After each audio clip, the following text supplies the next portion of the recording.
این سوال که چرا یهودیان اغلب به عنوان یکی از ثروتمندترین و موفقترین گروه‌های اقتصادی شناخته می‌شوند، سالهاست ذهن بسیاری از مردم را درگیر کرده است. اما برای پاسخ دادن به آن، باید از افسانه‌سازی و تعمیم‌های احساسی فاصله گرفت و به واقعیت‌های تاریخی، فرهنگی و رفتاری نگاه کرد.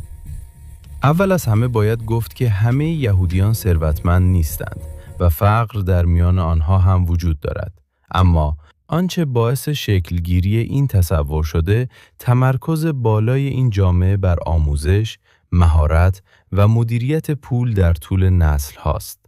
در فرهنگ یهودی، یادگیری یک اصل اساسی است و از کودکی به افراد آموزش داده می شود که دانش ابزار بقا و پیشرفت است. به همین دلیل حضور آنها در مشاغل فکری، علمی، حقوقی و مالی بسیار پررنگ است. نگاه آنها به پول هم متفاوت است. پول نه وسیله نمایش، بلکه ابزاری برای امنیت، استقلال و ساخت آینده است و تصمیم‌های مالی معمولاً با دید بلند مدت گرفته می شود. تاریخ پر از مهاجرت، تبعیض و ناامنی باعث شده یهودیان یاد بگیرند روی چیزهایی سرمایه گذاری کنند که قابل حمل، قابل انتقال و قابل رشد باشد، مثل دانش، تجارت و شبکه ارتباطی، نه صرفاً زمین یا دارایی‌های ثابت. همین شرایط سخت تاریخی، مهارت مدیریت ریسک، انعطاف پذیری و تصمیم گیری منطقی را در آنها تقویت کرده است. یکی دیگر از عوامل مهم، همکاری و حمایت درون جامعه است، جایی که تجربه‌ها، فرصت‌ها و سرمایه‌ها راحت‌تر منتقل می‌شود و افراد تنها رها نمی‌شوند.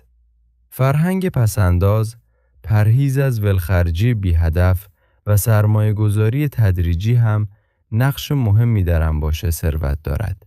چون ثروت در اغلب موارد نتیجه تصمیم‌های کوچک اما مداوم است، نه شانس ناگهانی.